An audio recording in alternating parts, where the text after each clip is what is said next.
दोस्तों, वीडियो के दूसरे भाग में आपका स्वागत करता हूं। वीडियो के पहले भाग में हमने जाना था कि टर्म इंश्योरेंस क्या है। टर्म इंश्योरेंस लेते समय हमें किस तरह से इंश्योरेंस कवर चूज़ करना है, हमें किस तरह से कितने समय के लिए इंश्योरेंस कवर लेना है ये चूज़ करना है। हमने ये भी जाना था कि टर्म इंश्योरेंस किस तरीके से काम करता है।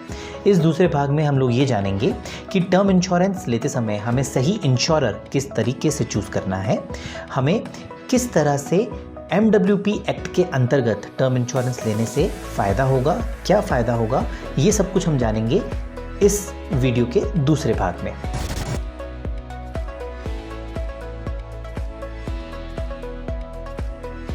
अब हम बात करते हैं कि टर्म इंश्योरेंस लेते समय मुझे और क्या देखना है। मुझे अब ये देखना है, मैंने ये देख लिया कि मुझे कवर कितना लेना है, मैंने ये देख लिया कि मुझे कवर कितने समय के लिए लेना है। अब मुझे ये देखना है डिसाइड करते समय कि इतनी सारी इंश्योरेंस कंपनीज़ हैं इंडिया में, उनमें से मुझे किस इंश्योरेंस कंपनी से कवर लेना है, ये डिसाइड करना है। तो ये डिसाइड करने से पहले मुझे दो चीज़ों का ध्यान रखना है कि कौन सी कंपनी मुझे बीमा कवर सबसे कम दरों पे दे रही है। सबसे कम दरों के साथ साथ मुझे ये भी ध्यान रखना है कि जो कवर मुझे मिल रहा है, जो बीमा कंपनी यदि कम दाम पे कवर दे रही है तो उसका क्लेम सेटलमेंट रेशो क्या है, मुझे इसका भी ध्यान रखना है। ऐसा नहीं होना चाहिए कि कोई कंपनी मुझे बहुत कम दरों पर बीमा दे रही है पर क्लेम सेटलमेंट रेशो बहुत ही ख़राब है। तो इस केस से पता लगता है कि अगर भगवान न करे कि क्लेम आया तो मेरे नॉमिनी को परेशान होना पड़ेगा क्लेम लेने के लिए, तो वैसा कंपनी को हमको अवॉइड करना चाहिए। तो ये तो मुझे देखना है कि कौन सी कंपनी मुझे कम रुपए में ज़्यादा बीमा कवर दे रही है, उसका मुझे ध्यान रखना है। पर साथ ही साथ मुझे ये भी ध्यान रखना है कि जो कंपनी कम रुपए में अच्छा बीमा कवर दे रही है उसका क्लेम सेटलमेंट रेशो क्या है।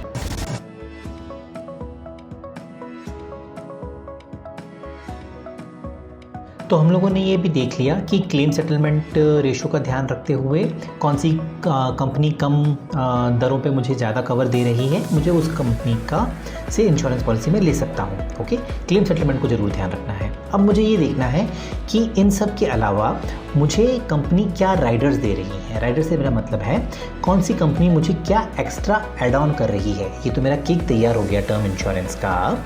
इस पर कौन ज़्यादा अच्छी तरीके से सजावट कर रहा है, कौन अच्छी चेरीज लगा के दे रहा है, मुझे उस कंपनी से कवर लेना है।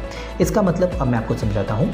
इंडिया में जो इतनी सारी इंश्योरेंस कंपनीज़ हैं उनमें अलग अलग दरों से अलग अलग प्रीमियम चार्ज करके अलग अलग कवर दिया जा रहा है। ओके, हो सकता है एक 35 साल के व्यक्ति को, स्वस्थ व्यक्ति को, अगर एक कंपनी 50 लाख रुपए का कवर सपोज़ 6,000 रुपये में दे रही है तो दूसरी कंपनी उसी कवर के लिए 8,000 रुपये चार्ज कर सकती है। तीसरी कंपनी हो सकता है कि 4,500 रुपये चार्ज कर रही हो। तो मुझे ये समझना होगा कि ये फ़र्क क्यों आ रहा है। क्लेम सेटलमेंट रेशो तो एक मापदंड है ही सही, दूसरा मापदंड ये है कि कितना कवर मुझे मिल रहा है और कितना एड ऑन मुझे मिल रहा है, राइडर्स मुझे मिल रहे हैं। तो राइडर्स जो होते हैं, एड ऑन्स जो होते हैं, वो 4 तरीके के होते हैं। पहला होता है एक्सीडेंटल डेथ बेनिफिट पर मुझे एक्स्ट्रा कवर मिले। ओके, एक्सीडेंटल डेथ बेनिफिट जिसको हम लोग बोलेंगे। सेकंड है कि क्या मुझे कंपनी क्रिटिकल इलनेस के दौरान भी मुझे कवर करेगी। तीसरा, क्या अगर मुझे क्रिटिकल इलनेस से मैं डायग्नोस होता हूँ तो क्या मेरा premium, future premium wave of होगा, या क्या मुझे एक्सीडेंट के कारण से या किसी कारण से मैं हैंडीकैप्ड हो जाता हूँ, परमानेंटली डिसेबल्ड हो जाता हूँ, मैं कुछ काम करने के लायक नहीं रहता हूँ, अपनी जीविका अर्न करने के काबिल नहीं रहता हूँ, तो क्या उस केस में कंपनी मेरा फ्यूचर प्रीमियम वेव ऑफ करेगी। तो हमें इन चीज़ों का ध्यान रखना है। ओके, सो परमानेंट डिसेबिलिटी में प्रीमियम मेरा वेव होगा या नहीं होगा। क्रिटिकल इलनेस डायग्नोस होने पर मुझे टर्म इंश्योरेंस का प्रीमियम जो आगे हर साल पे करना है वो मुझे वेव ऑफ होगा या नहीं होगा।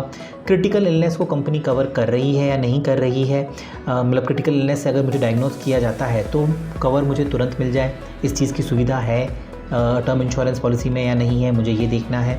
चौथा, मुझे ये देखना है कि भगवान न करे अगर मेरी डेथ एक्सीडेंट के कारण होती है तो क्या कुछ कंपनीज़ इस चीज़ को भी कवर करती हैं और एक्स्ट्रा सम अश्योर्ड देती हैं। यानी कि सपोज़ अगर मेरा बेस सम अश्योर्ड 50 लाख रुपए है और एक्सीडेंटल डेथ को कवर कर रहे हैं कंपनीज़ को और एड ऑन कवर दे रहे हैं तो 50 लाख रुपए का एक्स्ट्रा कवर मुझे मिलेगा। कई कंपनियां इसके लिए छोटा सा प्रीमियम चार्ज करती हैं, कई कंपनियां ये चारों राइडर्स, चारों add ons free of cost भी करती हैं। कुछ कंपनीज हो सकता है कि 2 राइडर्स फ्री ऑफ कॉस्ट दे रही हों, बाकी के लिए चार्ज करें। कुछ कंपनीज हो सकता है कि चारों ही राइडर्स फ्री ऑफ कॉस्ट दे रही हों। कुछ कंपनीज हो सकती हैं कि चारों ही राइडर्स के लिए कुछ नॉमिनल प्रीमियम चार्ज कर रही हों। तो बीमा कवर लेते हुए जिस कंपनी से मैं बीमा कवर ले रहा हूँ, मुझे ये भी ध्यान रखना है कि मुझे एड ऑन्स क्या मिल रहे हैं।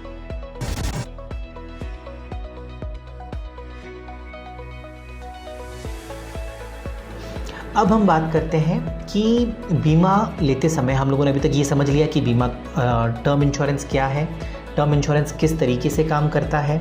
हमने ये भी जाना कि टर्म इंश्योरेंस लेते समय मुझे ये कैसे डिसाइड करना है कि मेरे ऊपर कितना कवर होना चाहिए। हमें ये कैसे डिसाइड करना है कि कितने समय के लिए मुझे कवर लेना है।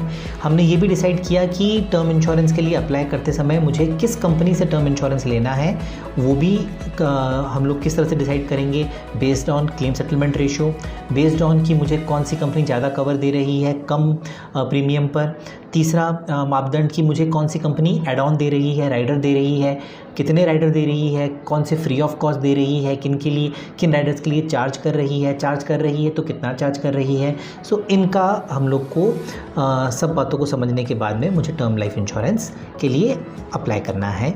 यहाँ तक हम लोगों ने समझ लिया।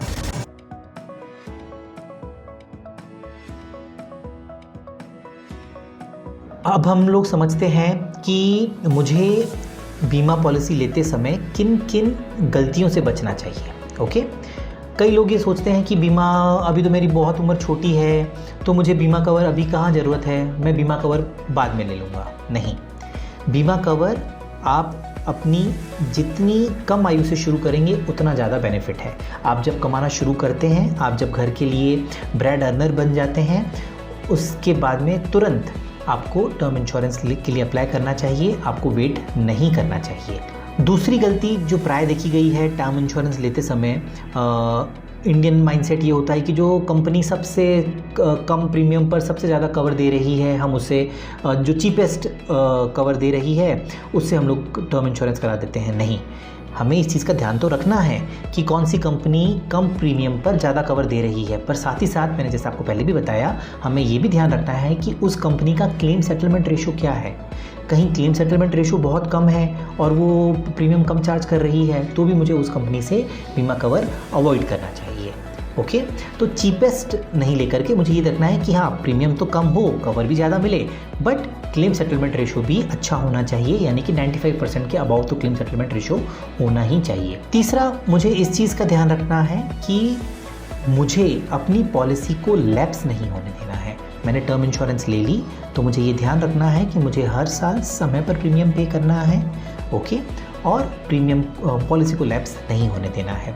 पॉलिसी लैप्स होने के बहुत नुकसान होते हैं। वापस से अगर आप पॉलिसी को रीइंस्टेट करवाना चाहेंगे तो हो सकता है आपको मेडिकल्स करवाने पड़े, हो सकता है कि आपका प्रीमियम बढ़ा दिया जाए, हो सकता है कि आपको कवर देने से ही कंपनी मना कर सकती है।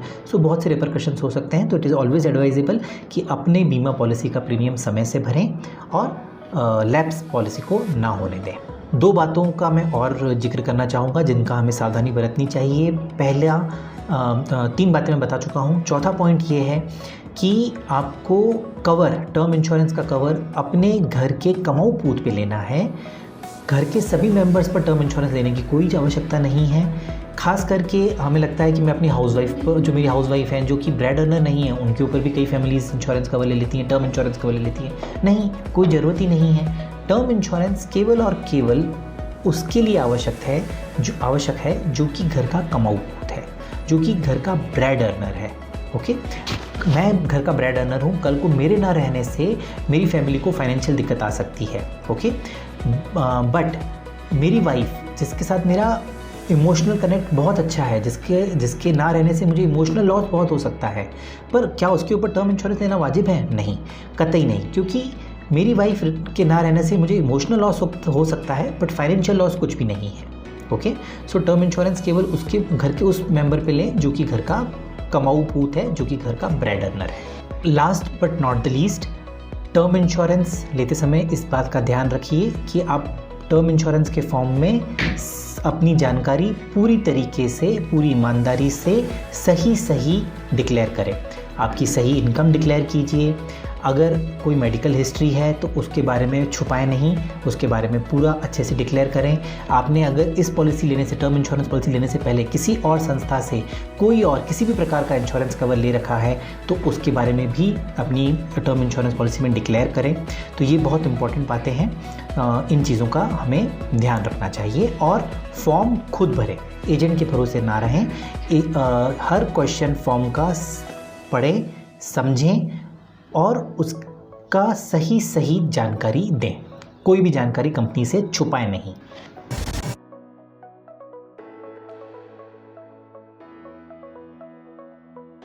लास्ट पॉइंट मैं डिस्कस करना चाहूँगा। ये पॉइंट मुझे अमोल अमाने जी ने कहा था डिस्कस करने के लिए ड्यूरिंग हमारा लाइव सेशन हुआ था टर्म इंश्योरेंस के ऊपर।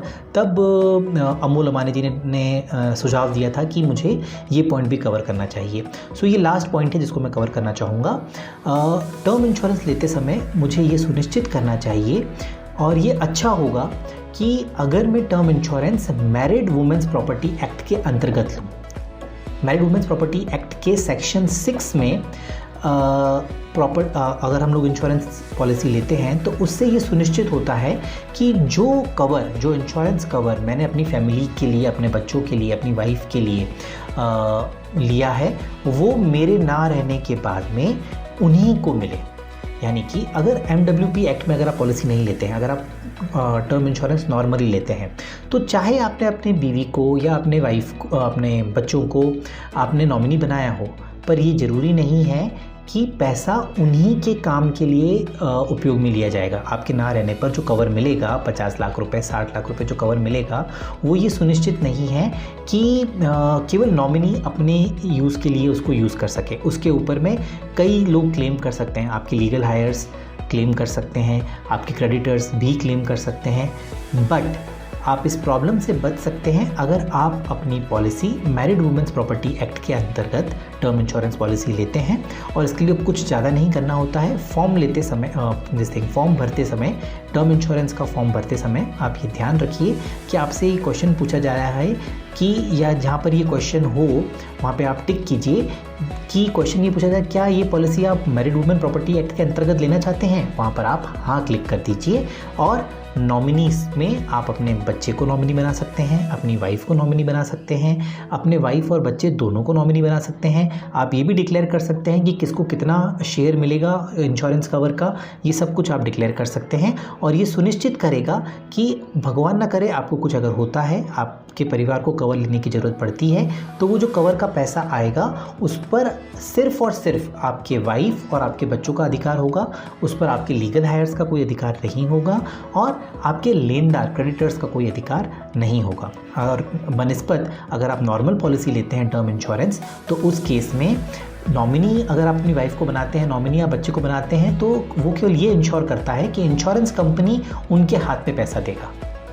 वो ये इंश्योर नहीं करता है कि वो पैसा उनके हाथ में ही रहेगा। उनकी पैसा आपकी वाइफ के हाथ में आने के बावजूद भी उसके ऊपर आपके क्रेडिटर्स क्लेम कर सकते हैं, आपके लीगल हायर्स जो दूसरे हैं वो क्लेम कर सकते हैं। सो टू इंश्योर कि पॉलिसी का पैसा आपकी वाइफ और बच्चों के ही नाम पे जाए, term insurance policy at least I would suggest कि आपको मैरिड वुमेन्स प्रॉपर्टी एक्ट के अंतर्गत ही लेनी चाहिए। अगर आपको ये वीडियो अच्छा लगा हो और अगर आप चाहते हो कि हम इस तरह के वीडियोस आपको लगातार भेजते रहें, चैनल को प्लीज़ लाइक और सब्सक्राइब कीजिए और अपनी फ्रेंड्स और फैमिली के साथ भी शेयर कीजिए और उनसे भी कहिए कि वो चैनल को लाइक और सब्सक्राइब ज़रूर करें। Thank you.